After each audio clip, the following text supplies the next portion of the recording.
sehingga hanya menuai kerugian belaka. Beliau bersabda, sebagaimana yang dinukilkan oleh sahabat yang mulia, Abdullah bin Abbas. Ada dua nikmat yang kebanyakan orang tertipu darinya, kesehatan waktu luang. Hr. Al-Bukhari No. 6412. Tentu kita harus bisa mengambil langkah yang tepat untuk mengarahkan anak-anak menjelang lama liburan berlangsung. Untuk itu, perlu kiranya kita mengkaji nasihat ahlul ilmi berkenaan dengan permasalahan liburan anak ini. Segala sesuatu yang mungkin dilakukan oleh anak-anak kita selama liburan, sekaligus nasihat berkaitan dengan hal ini. Beliau mengatakan, di antara mereka ada yang tidak bepergian, menghabiskan masa liburannya di tempat tinggalnya, namun tidak pula melakukan aktivitas tertentu.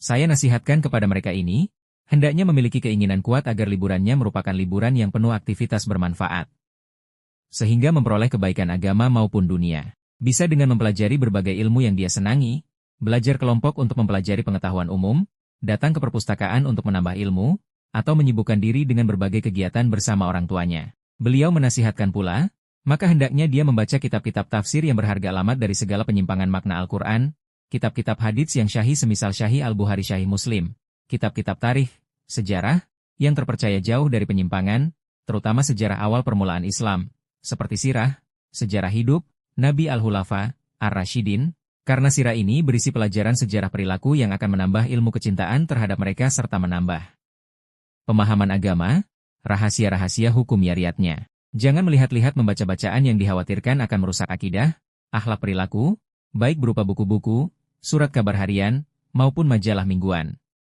Banyak orang yang merasa percaya diri melihat-lihat bacaan seperti ini, kemudian ternyata kejelekan terus menjalarinya, sehingga dia tidak mampu melepaskan diri lagi. Ada pula yang pergi ke Tanah Suci untuk menunaikan umrah, lalu sholat di Masjidil Haram, sholat di Masjid Nabawi, ziarah ke kubur Nabi setelah sholat di sana. Ini termasuk amalan yang utama. Beliau juga mengatakan, ada yang mengunjungi sanak kerabat untuk menambah kecintaan di antara mereka. Ini termasuk perbuatan menyambung hubungan kekerabatan yang akan mendapatkan balasan pahala. Allah Subhanahu wa Ta'ala telah memberikan jaminan kepada rahim bahwa Allah Subhanahu wa Ta'ala akan menyambung hubungan dengan orang yang menyambung hubungan kekerabatan akan memutuskan hubungan dengan orang yang memutus hubungan kekerabatan. Ada juga yang menggunakan liburannya untuk menghilangkan kejenuhan kepenatan dengan melakukan serangkaian kegiatan kemanusiaan bersama teman-temannya. Ini boleh dilakukan. Namun aku nasihatkan kepada mereka. Pertama, hendaknya perkumpulan itu berusia sebaya, karena kalau usianya terpaut jauh, maka tidak akan terwujud keserasian keteraturan di antara mereka disebabkan perbedaan kemampuan daya pikir, kinerja, maupun fisik. Yang kecil nantinya hanya menjadi beban bagi yang besar. Terka yang seperti ini bisa membawa pada kerusakan akhlak.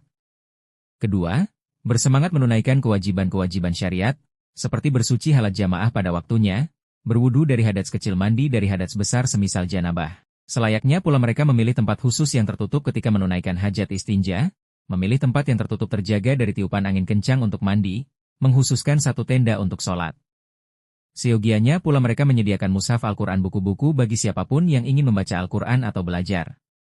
Ketiga, beradab dengan adab yang diajarkan oleh syariat, baik ketika singgah di suatu tempat, makan, maupun minum. Ketika singgah di suatu tempat, hendaknya mengucapkan doa. Aku berlindung dengan kalimat-kalimat Allah Subhanahu wa Ta'ala yang sempurna dari kejahatan seluruh makhluknya. Karena siapapun yang membaca doa ini ketika singgah di suatu tempat tidak akan ditimpa bahaya sampai dia meninggalkan tempat itu. Juga mengucapkan basmalah ketika makan minum, mengucapkan hamdalah. Jangan sampai merasa sombong angkuh sehingga meremehkan nikmat merendahkannya, sebagaimana yang banyak dilakukan oleh orang-orang bodoh. Keempat, menghindari segala sesuatu yang dapat menodai agama akhlak.